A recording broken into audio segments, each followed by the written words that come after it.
audio visual. Tonton yang Anda dengar.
Assalamualaikum warahmatullahi wabarakatuh. Apa kabar untuk Anda semua?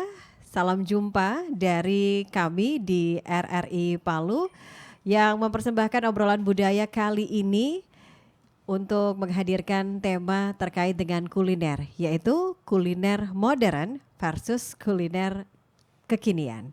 Bersama saya Umi Kalsum Jawas dari RRI Palu.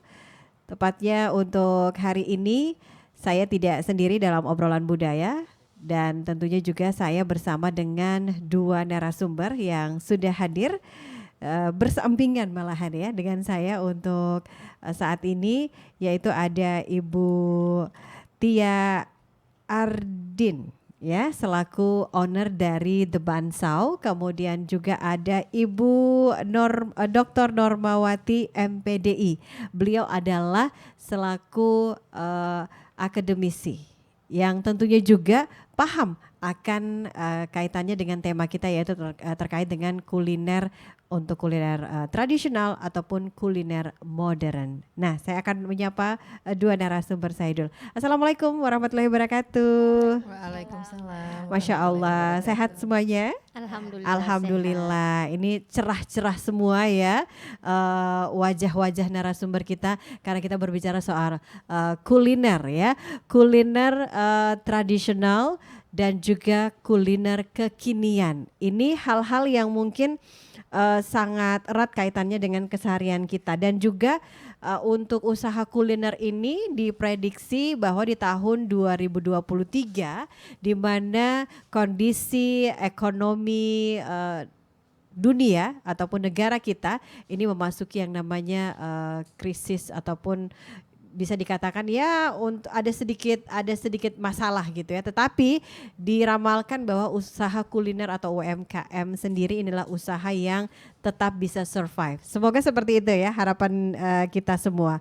Dan baik, dalam obrolan budaya kali ini kita bicara soal kuliner tradisional ataupun juga kuliner kekinian. Kalau kita menyebut ataupun Anda mungkin mendengar tentang kuliner kekinian, pasti yang terbayang itu adalah makanan western gitu ya, seperti hamburger, kemudian juga ada spaghetti atau sebagainya lah. Makanan-makanan warga Korea pun juga itu masuk dalam makanan-makanan kekinian saat ini yang lebih banyak diminati oleh masyarakat. Tetapi jangan salah ya, kalau kita bicara soal kuliner tradisional, siapa bilang kuliner tradisional ini tidak bisa menggugah selera kita. Bahkan ternyata kuliner tradisional ini juga bisa menjadi pemersatu dari beberapa tamu-tamu yang datang mengunjungi Sulawesi Tengah. Nah, kita akan bicara dulu nih soal kuliner tradisional. Di tempat kami melakukan kegiatan obrolan budaya kali ini, kita berada di salah satu tempat yang memiliki view ataupun pemandangan yang sangat natural ya. Artinya di sini banyak hal-hal unik yang kita temukan, mulai dari dekorasinya, kemudian juga pemandangannya, apalagi makanannya. Sebenarnya ini tempat seperti apa, kita akan tanya-tanya nanti langsung dengan owner dari The Ban Sao, yaitu Ibu Tia Adin ya. Ibu Tia, ini kalau boleh tahu nih dan boleh cerita sedikit ini untuk pemirsa RRI Net ya, tentang nama The Ban Sao sendiri. Ini The Ban Sao ini apakah ini ada unsur daerahnya atau modernnya, atau dia punya filosofi apa nih sampai mengambil nama The Ban Sao? Ya. Terima kasih. The Ban Sao itu sebenarnya dia alat mesin penggergajian kayu. Itu yang selalu kadang orang yang kadang kurang paham. Iya, Iya, saya juga baru tahu nih. Mereka mengira itu mesin kopi atau mesin apa kayak gitu, mesin es. Iya. Itu kalau kita lihat historinya ke belakang, itu mesin penggergajian kayu di tahun 80 berdirinya sawmill di Palu. Satu-satunya di Jalan Toa ini, makanya saya namakan setelah sawmill mesinnya berganti Ban Sao. Ban Sao. Iya, makanya saya pilih nama The Ban Sao. The Ban Sao ya, karena ada kaitannya dengan alat-alat pertukangan itu ya. Biar historinya juga tidak hilang. Oke, historinya nggak hilang. Tapi orang akan bertanya hubungannya dengan kuliner apa gitu ya. Mungkin karena namanya biar gampang disebut atau gampang diingat atau seperti apa nih? Kenapa nggak berkaitan dengan makanan apa gitu? Iya, karena saat itu posisi masih sawmill. Jadi saya ingin nama itu tidak tetap diingat orang. Oke. Jadi kebetulan saya punya hobi itu kuliner. Kuliner, oke. Iya. Kalau boleh tahu sejak kapan The Ban Sao ini dari berubah menjadi tempat untuk menikmati kuliner nih, Bu? Itu di tahun beberapa bulan sebelum kejadian gempa ya. Tahun 2018 itu tepatnya di tanggal 3 bulan 5. Tanggal 3 bulan 5 2018. Itu kami buka. Oke, berarti ini lokasi aslinya tempat sawmill itu tadi ya? Iya. Dan ini mengalami perubahan atau sempat dirubah atau memang bangunan aslinya seperti ini? Ini sebenarnya bangunan asli. Jadi dulunya tempat yang sekarang kita tempati ini campnya karyawan. Oke, camp karyawan ya. Baik. Kemudian yang di sebelah sana itu di sebelah camp itu ada mesin penggergajian kayu, itu ada 2. Oke. Satu di depan sekali, satu di samping campnya karyawan. Makanya saya tidak hilangkan ikonnya. Saya tetap jadikan ikon bahwa inilah yang namanya The Ban Sao. The Ban Sao ya. Oke, jadi kita fokusnya mungkin ya kita fokusnya ke pemandangan lain, tapi ternyata ada yang lebih menarik gitu ya dari mesin sawmill tadi itu ya. Jadi sebenarnya kita bisa selain menikmati kuliner, kita juga bisa belajar histori ya, belajar tentang cerita bagaimana. Pasti kita akan nanya itu alat apa sih sebenarnya? Itu apakah alat penggiling kopi atau bukan atau seperti apa? Ternyata itu adalah alat sawmill ya. Dan itu cerita histori tentang tempat ini atau The Ban Sao ini, kenapa sampai diambil nama The Ban Sao. Kemudian juga tempat ini juga sudah diceritakan bahwa ini adalah camp dari karyawan ya. Baik, Ibu, saya mau nanya lagi nih Bu Tia ya, terkait dengan kuliner. Ini kan usaha kuliner ya. Apakah memang di The Ban Sao ini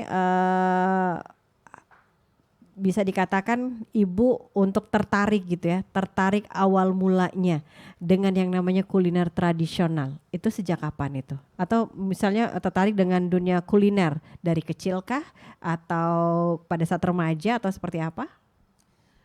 Ya, mohon maaf saya sedikit cerita ke belakang sedikit. Nggak apa-apa. Jadi awalnya saya wira swasta, ada usaha toko, kemudian setiap tahunnya itu kami sering liburan Oke. keluar daerah. Iya, Terinspirasi dari itu, maka saya ingin buka di Sulawesi Tengah, di Palu. Oke. Kenapa sih daerah kita tidak punya, walaupun destinasi kecil? Iya.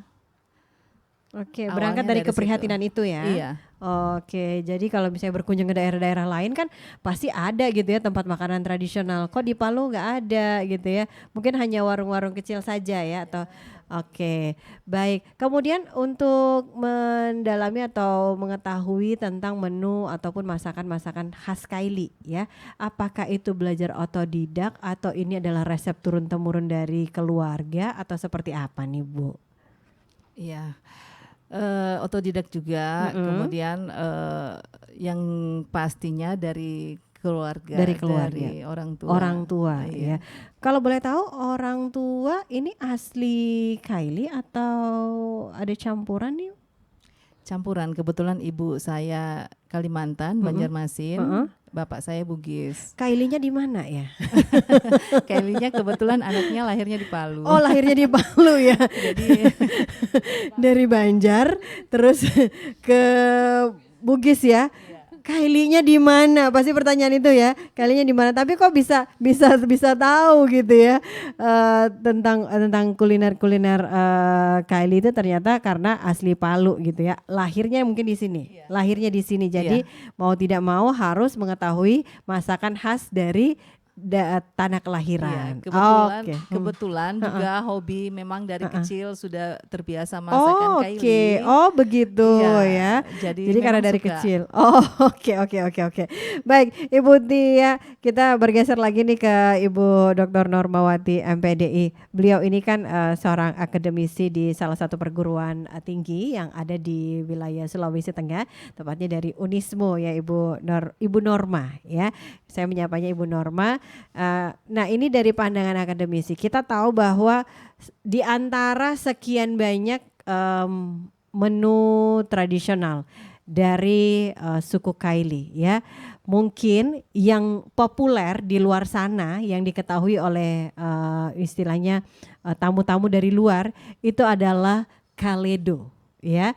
Tapi ada salah satu masakan khas Kaili itu juga yang punya kaya manfaat, yaitu utak kelo atau daun kelor. Nah, kalau dari pandangan akademisi sendiri ini kan Ibu juga seorang yang sangat concern gitu ya di bidang kuliner tradisional.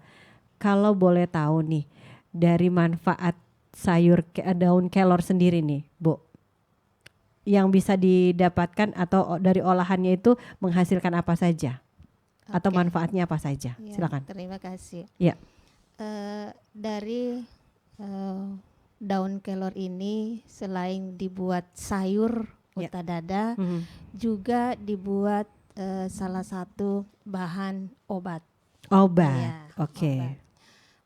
Terutama itu salah satu bahan ya yang menganggap bahan kecantikan juga yang bisa memuluskan wajah. Baik. Ada dibuat dari seperti minyak kelor. Kelor. Minyak kelor yang diolah. Nah, baru dijadikan salah satu bahan kecantikan yang bisa dioles wajah setiap malam untuk menghaluskan muka dan menghilangkan bintik-bintik yang ada di wajah. Baik. Kalau untuk tanggapan Ibu terkait dengan usaha kuliner tradisional. Usaha untuk kuliner tradisional khususnya utadada kelor ataupun sayur kelor. Ya, ini sangat menjamur di Sulawesi Tengah, khususnya di Sulawesi Tengah. Karena ini sangat diminati oleh masyarakat, baik masyarakat luar maupun masyarakat lokal yang ada di Sulawesi Tengah.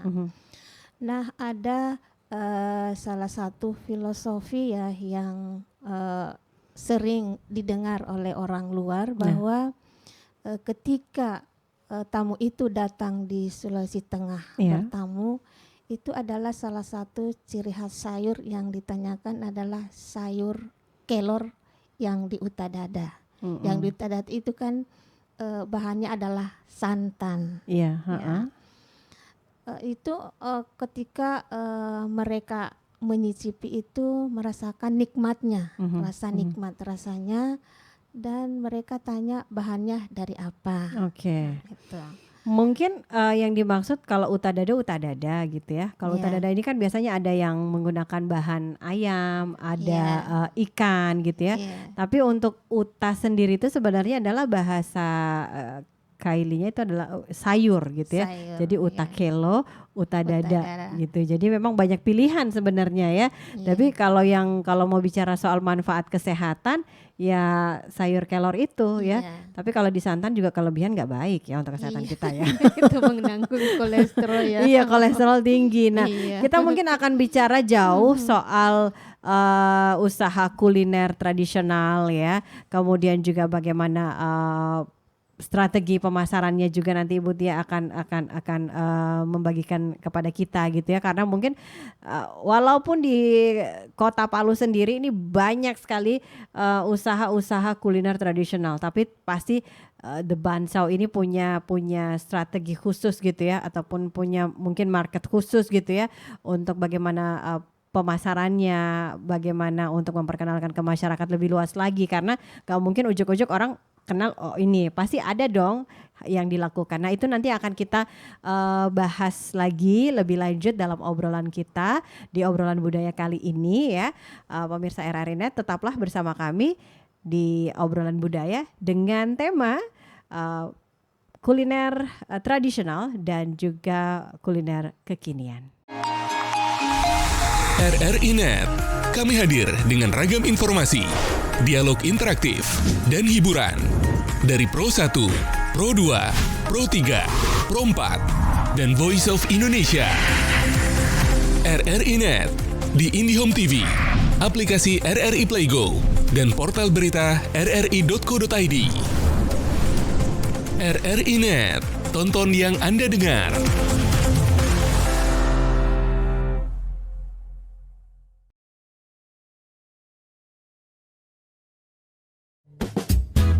Jajanan Nusantara. Jajanan Nusantara.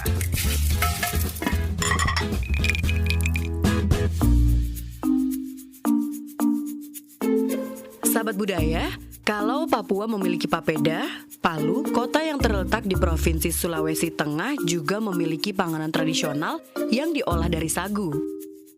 Tabarodangi namanya. Makanan tersebut terbuat dari sagu dan dijadikan kudapan pilihan bagi masyarakat sekitar. Tabarodange memiliki sebutan lain. Masyarakat Kota Palu menyebutnya juga dengan nama jepah. Cemilan ini sangat khas karena proses pembuatannya masih tergolong tradisional. Hanya menggunakan tungku dan juga belanga yang terbuat dari tanah liat. Dengan mempertahankan ciri khas dari proses pembuatan serta alat-alat masak yang digunakan, dipercaya dapat menjaga kualitas rasa dari tabarodange. Terbuat dari campuran sagu dan kelapa parut, kudapan ini juga disajikan dengan tambahan isi di dalamnya. Pembeli dapat memilih antara ikan dan gula merah sebagai isinya. Walaupun sempat sulit dijumpai, tabarodange saat ini mulai dijual di beberapa sudut di Kota Palu, seperti di Taman Ria dan juga sepanjang Jalan Cumi-Cumi. Deretan ibu-ibu dengan tungku dan belanganya mulai terlihat ramai di pinggir jalan di kala sore datang. Ini menjadi pemandangan unik dan khas saat berjalan-jalan di Kota Palu. Serunya lagi sahabat budaya, tabarodange dibuat langsung di tempat. Jadi para pembeli bisa melihat langsung proses pembuatan dari awal hingga akhirnya siap untuk disantap.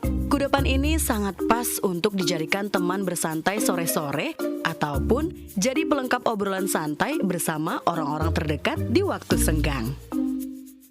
Nah, kalau sahabat budaya penikmat olahan dari bahan dasar sagu, tabarodange harus ditambahkan ke dalam daftar wisata kuliner ketika berada di Kota Palu.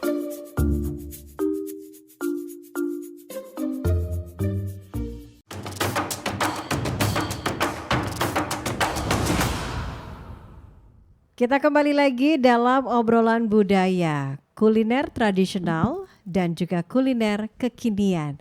Kalau bicara soal kuliner, Sulawesi Tengah ini memang tidak terlalu terkenal ya soal urusan wisata kuliner. Tetapi bukan berarti tidak ada makanan yang enak untuk dicicipi. Kalau bicara soal makanan enak, mungkin kalau Anda yang belum mencoba tidak akan bisa mengatakan bahwa oh ternyata ada gitu ya, dan ternyata rasanya beda dan tidak akan ditemukan di tempat lain. Mungkin ada beberapa menu-menu tradisional yang dimiliki oleh masyarakat suku Kaili ini yang mungkin juga bisa kita jumpai di daerah lain ya.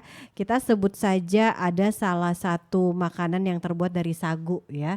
Itu kalau nggak salah namanya, kalau di wilayah Papua itu namanya papeda ya. Kalau di sini lagi ada yang namanya kapurung ya. Nah seperti itu. Pokoknya di setiap daerah pasti beda-beda. Nah di sini juga ada gitu ya. Tapi mungkin ada yang membedakan. Pasti ada pembedanya gitu ya. Gak mungkin resepnya sama gitu ya. Dan juga ini adalah bagian dari pelestarian istilahnya budaya gitu ya. Selain melalui tarian, kemudian juga melalui istilahnya kultur kehidupan ya.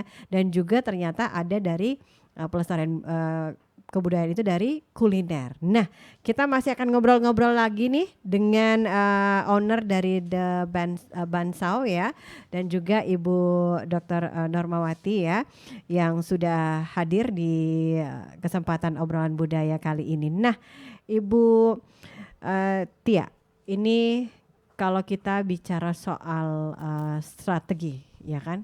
Sebelum break tadi kita sudah sempat menyinggung sedikit tentang strategi dari pemasaran The Bansau sendiri. Ini kan kita lihat sekarang ini sudah cukup menjamur dan bahkan banyak sekali ya makanan-makanan kekinian yang istilahnya diperkenalkan ke masyarakat. Nah, bagaimana strategi dari Ibu selaku owner dari The Bansau ini untuk mempertahankan dan mungkin juga istilahnya jangan sampai makanan tradisional ini hilang gitu ya, dan bahkan tergerus dengan makanan-makanan kekinian. Silakan. Iya, sejauh ini kami masih melalui media sosial. Media sosial, kemudian juga berarti media sosial ini bukan hanya satu media sosial atau semua media sosial? Semua media sosial. Berarti Facebook dan Instagram. Iya. Oke. Kemudian juga selain dari media sosial mungkin dari relasi keluarga, relasi keluarga. Iya. Oke. Jadi ini adalah bagian dari strategi ataupun bagaimana proses pemasaran atau pengenalan ke masyarakat sendiri dengan usaha kuliner tradisional The Bansau ini ya, yang menghadirkan, kalau boleh tahu menu apa saja nih, Bu? Di sini hampir semua kah atau kaledonya juga ada? Ada. Kaledonya ada, uta dadanya juga ada. Terus palu mara daging juga ada. Oke, palu mara daging, iya itu juga khas kali ya dari masyarakat Kali. Nah, kalau untuk pada saat usaha ini hadir di tengah masyarakat yang sudah mulai diperkenalkan dengan kuliner-kuliner kekinian gitu ya, tanggapan dari publik ataupun dari masyarakat sendiri yang berkunjung ke tempat ini bagaimana tanggapannya? Apakah mereka memang sudah pas dengan selera atau ini memang ini Kaili banget gitu, biasanya seperti itu? Seperti itu, responnya sangat baik untuk menu Kaili. Itu yang terfavorit. Terfavorit ya. Iya. Yang terfavorit itu apa aja selain uta kelo ya? Palu mara ikan. Palu mara ikan ya. Dengan ikan asin. Dengan ikan asin yang sambal ijo. Palu mara daging. Jadi lapar nih. Oke. Jadi mungkin pasti alasan mereka memilih menu tradisional itu mungkin karena diperkenalkan gitu ya. Kemudian juga ada rasa ketertarikan atau rasa suka gitu ya. Nah mungkin Ibu boleh cerita sendiri sedikit gitu ya terkait dengan bagaimana ini kan pengenalan The Bansau ini kan tidak segampang yang kita bayangkan sekarang gitu ya. Ujuk-ujuk kalau kita mau cari makanan tradisional kita langsung ingat oh ya The Bansau gitu. Pasti ada prosesnya. Nah prosesnya ini boleh dicerita nggak nih Bu? Oh iya, untuk prosesnya itu kami itu memakai bahan-bahan alami semuanya. Oke. Jadi kebanyakan yang suka dengan menu di sini karena itu kami memakai bahan-bahan alami, jadi bukan yang instan. Oke. Kalau boleh tahu yang sudah pernah ke sini, kalau misalnya dari orang-orang yang misalnya ada nggak seperti selebriti atau apa gitu yang pernah datang ke sini, yang mengunjungi tempat? Iya, sering. Oh iya, sering. Iya. Waduh, luar biasa, jadi tempat langganan berarti, yang favorit ya. Oke, siapa aja tuh Bu? Mungkin nanti pada saat program ini tayang mereka nonton nih. Oh iya, ada Ermi Kulit, terus ada sih beberapa termasuk penyanyi tanah air lah ya. Iya. Oke, era-era tahun 90-an kayaknya. Kebetulan lupa namanya. Oke, baik. Nah, kalau untuk Ibu dokter lagi ya, Ibu Dokter Normawati ya. Ini soal tanggapan Ibu soal usaha kuliner tradisional. Pasti kalau sedikit cerita tadi pada saat break ya, Ibu Norma ini Bu Tia bukan masyarakat asli gitu ya, karena beliau ini adalah orang dari wilayah selatan, masih rumpun Sulawesi juga, tapi beliau adalah dari wilayah selatan gitu ya, dan juga punya cerita kenapa sampai dia akhirnya lama di kota Palu ini, juga ada kaitannya dengan kuliner yang pernah dia coba gitu ya. Seperti itu ya Ibu Dokter ya. Mungkin boleh dicerita dulu nih. Iya, oke. Ceritanya begini. Saya datang ke Palu itu hanya satu tujuan. Hanya satu tujuan. Iya. Tujuannya itu menghadiri acara perkawinan sepupu 2 kali saya. Itu hanya untuk jalan-jalan, belum ada niatan untuk tinggal di Palu. Ya. Tapi ternyata dari perjalanan itu saya disuguhi untuk menjadi salah satu staf pengajar di perguruan tinggi yang ada di Sulawesi Tengah, termasuk di Universitas Muhammadiyah Palu. Nah, itu belum ada niatan untuk ke situ, belum ada niatan untuk ke situ. Tapi saya mendengar cerita dari orang-orang Kaili yang ada pada saat di acara itu. Dia bilang, ini kalau ada orang pendatang yang makan sayur kelor, uta kelor itu masih sayur bening. Masih sayur bening. Iya. Oke. Tidak akan kembali ke kampungnya sebelum makan uta kelor. Oke. Jadi makan uta kelor pada dan saat Ibu itu membuktikan. Berbincang-bincang. Katanya kalau sudah makan uta kelor ini pasti akan kembali ke Palu, merindukan tanah Kaili. Oke.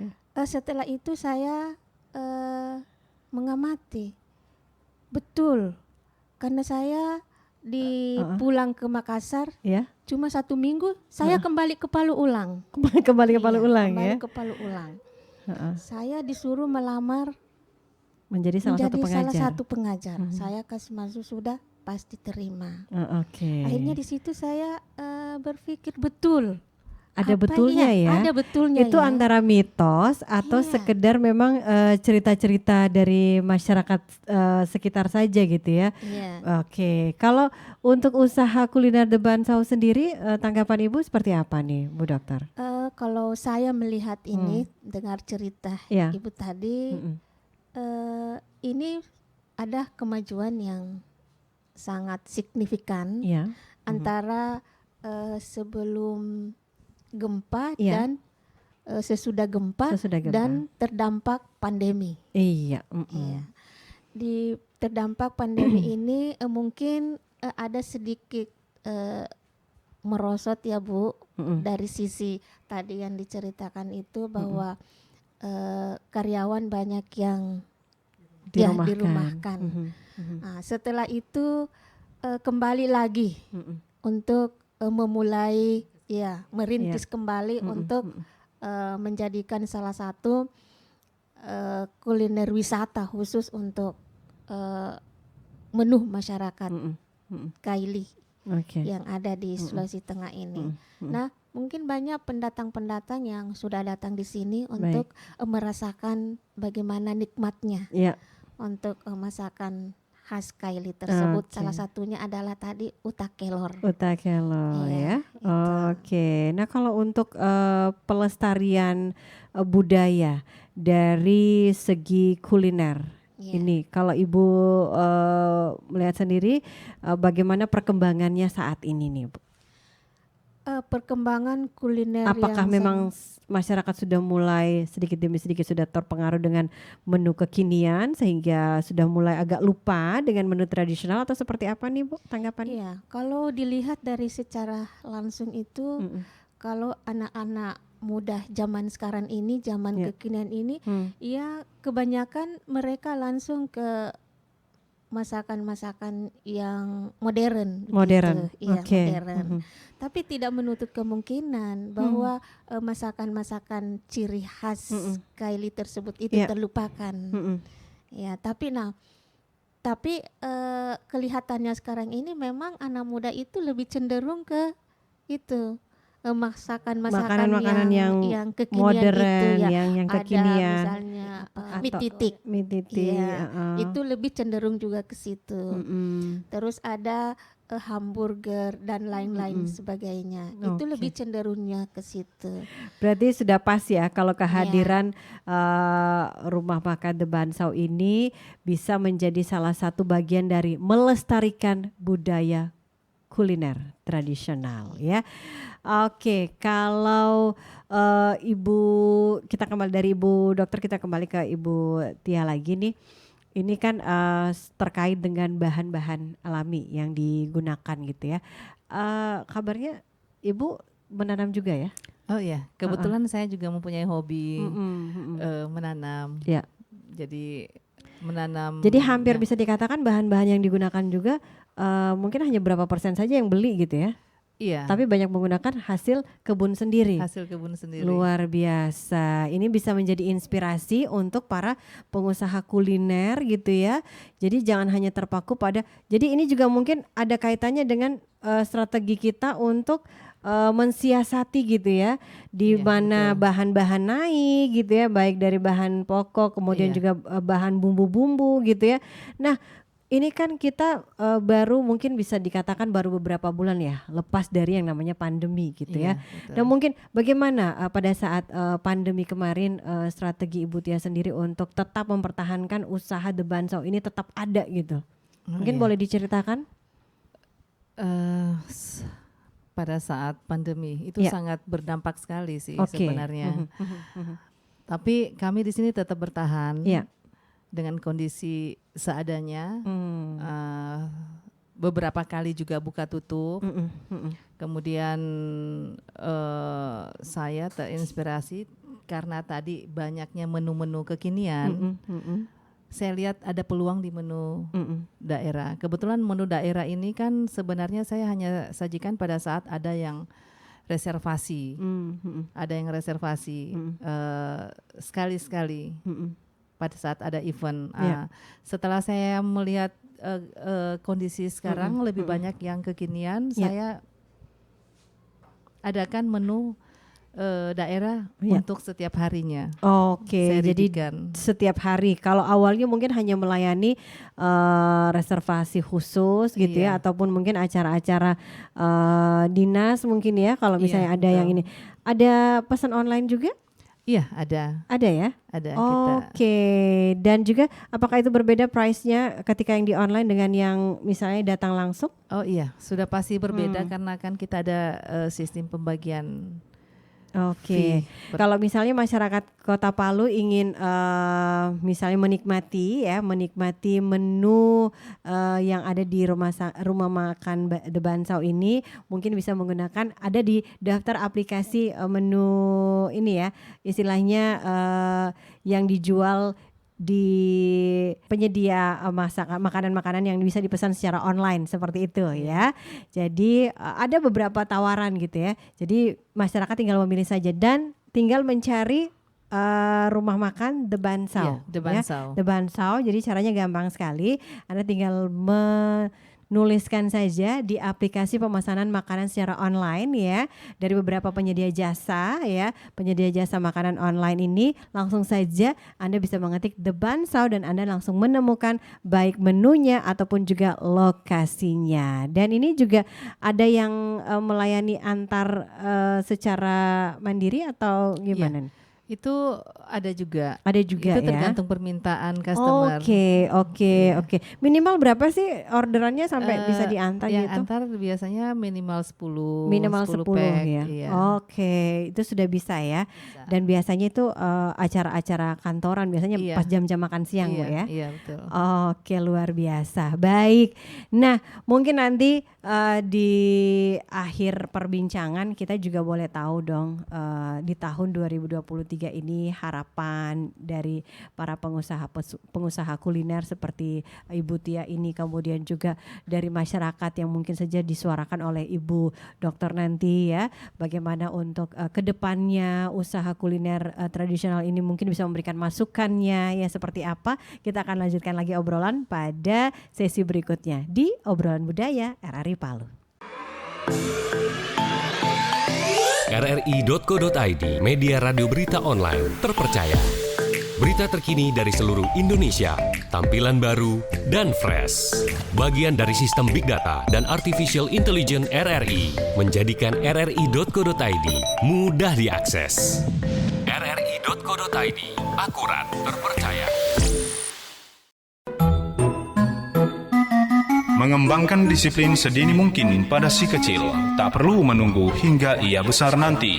Tak cuma agar patuh aturan, tapi juga mengembangkan kontrol diri sebagai cikal bakal kelak. Pesan ini disampaikan oleh Radio Republik Indonesia.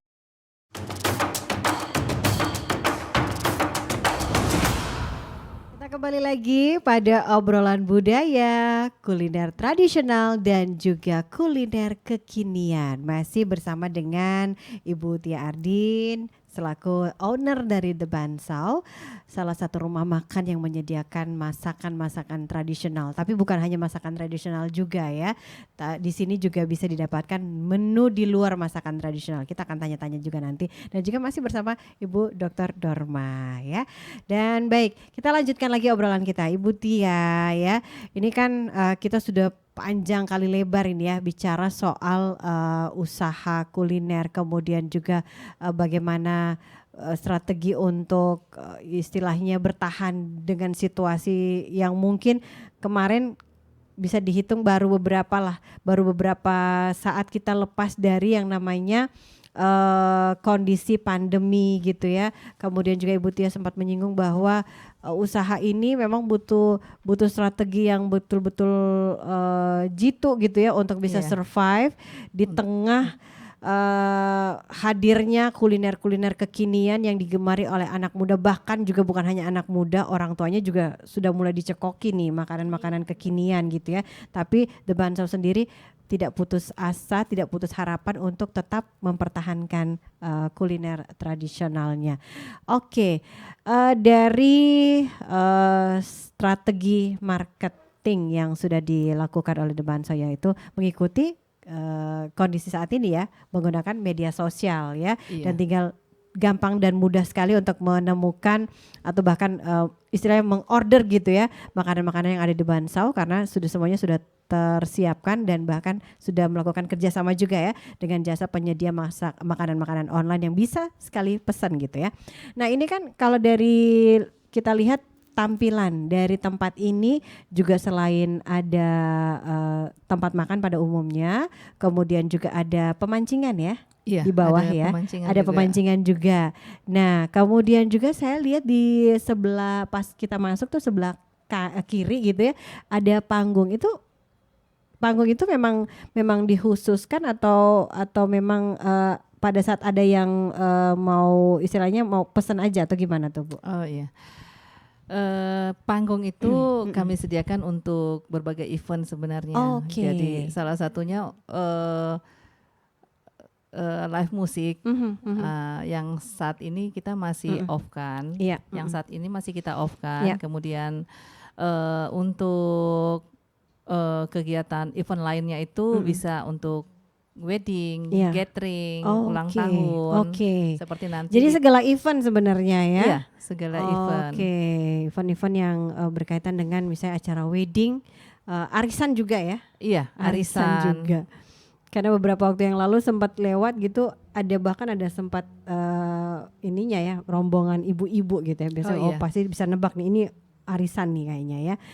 Oke, jadi memang beberapa fasilitas itu disiapkan oleh The Bansau sendiri ya.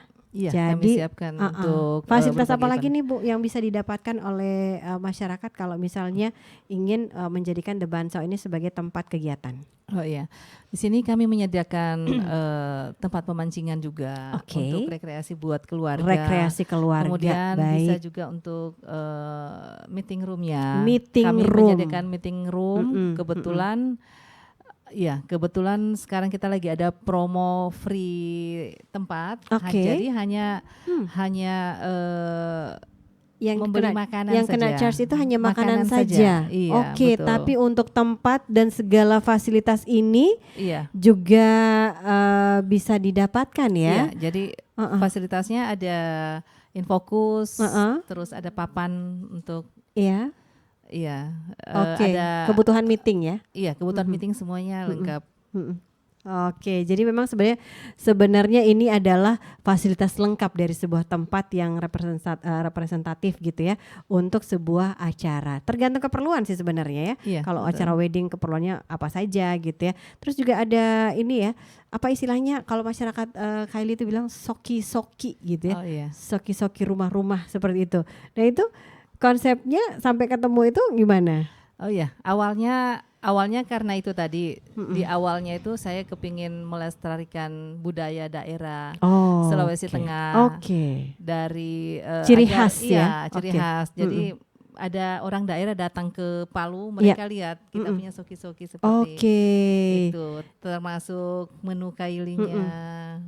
Tapi kita ada menu lain juga selain menu daerah, ayam, seafood juga tersedia, ikan laut juga ada, ikan tawar. Selain soki-soki, apalagi nih yang istilahnya ini lebih menguatkan aksen tradisional dari tempat ini? Di awal buka The Bansau ini itu planning saya sebenarnya untuk melestarikan budaya Sulawesi Tengah, terutama tadinya saya kepingin itu setiap minggunya itu diadakan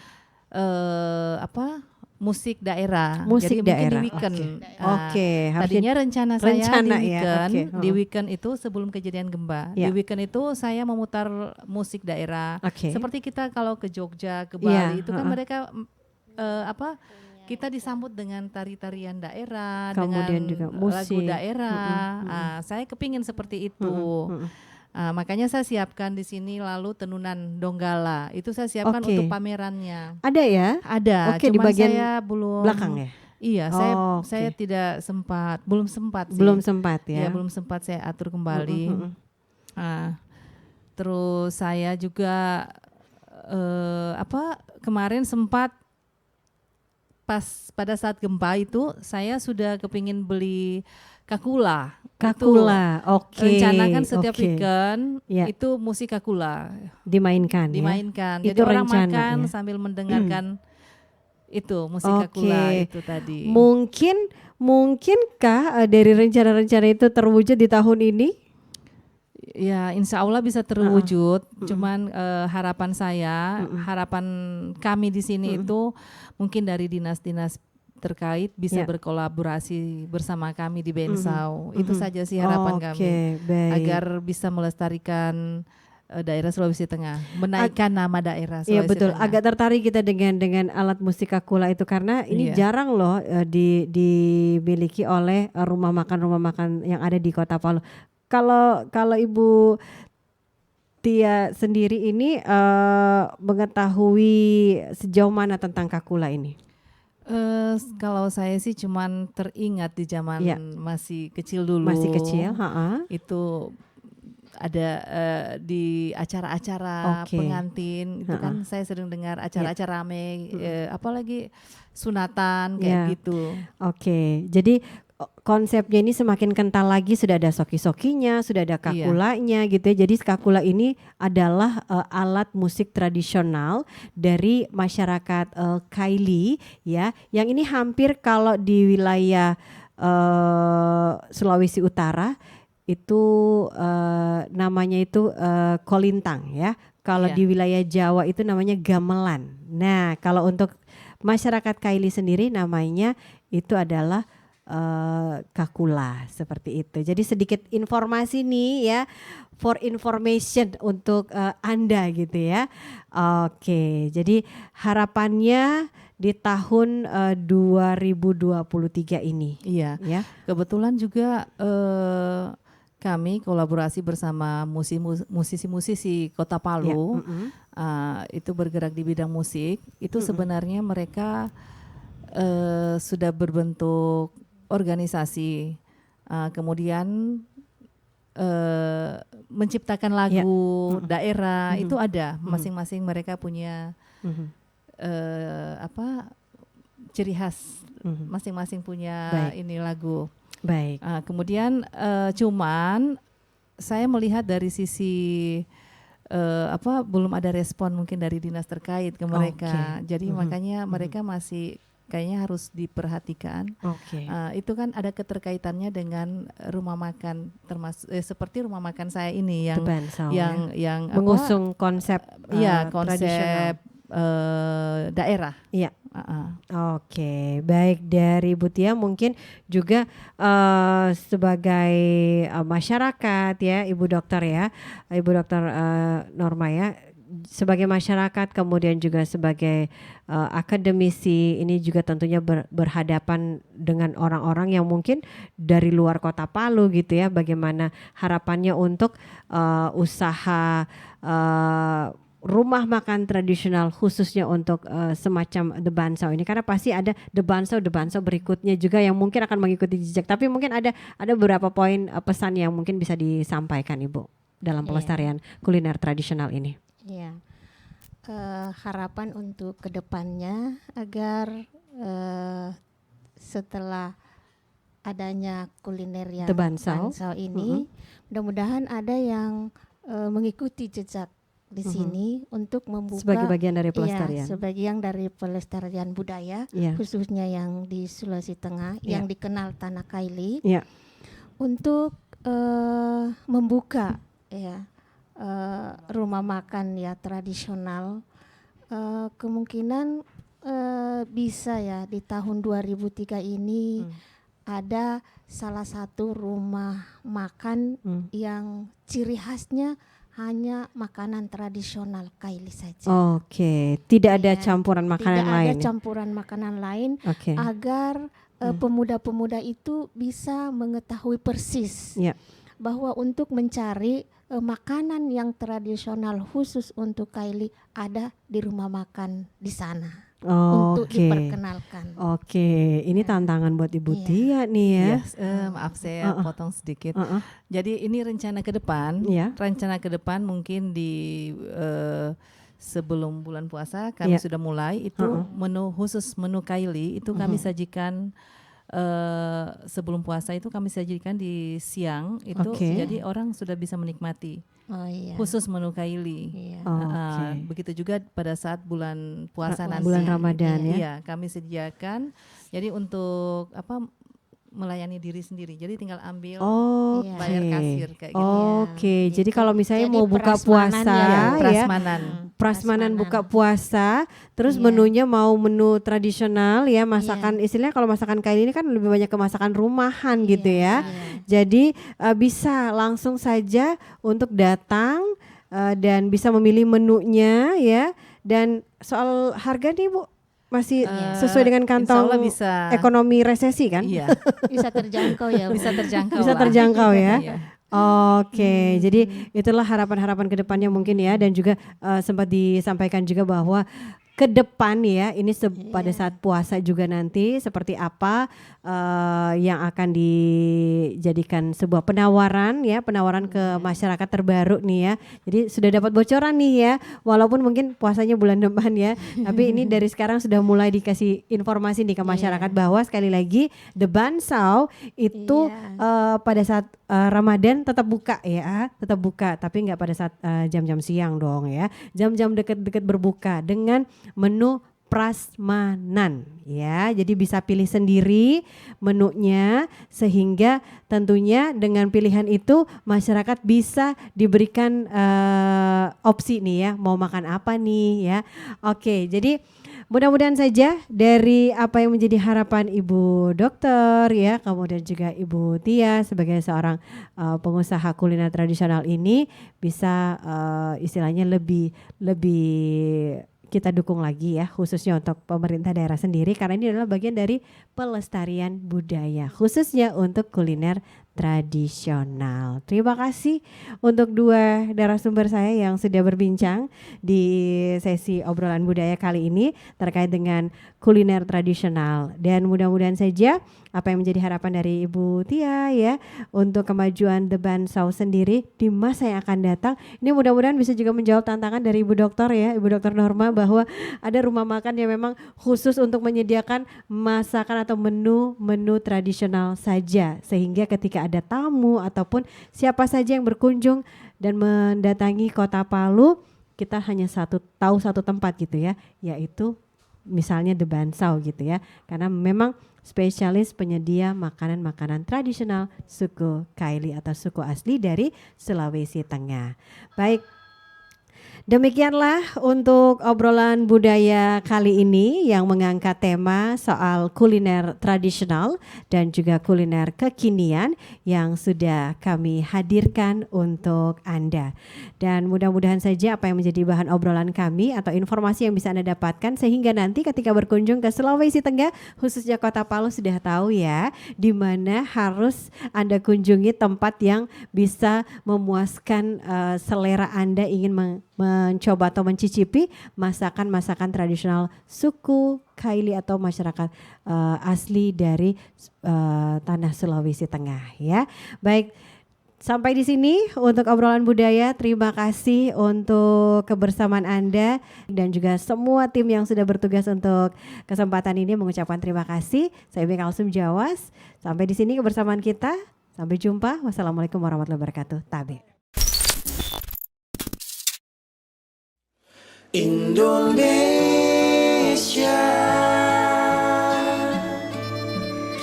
hadapilah dengan tulus dan ikhlas. Ini pasti berlalu. Indonesia,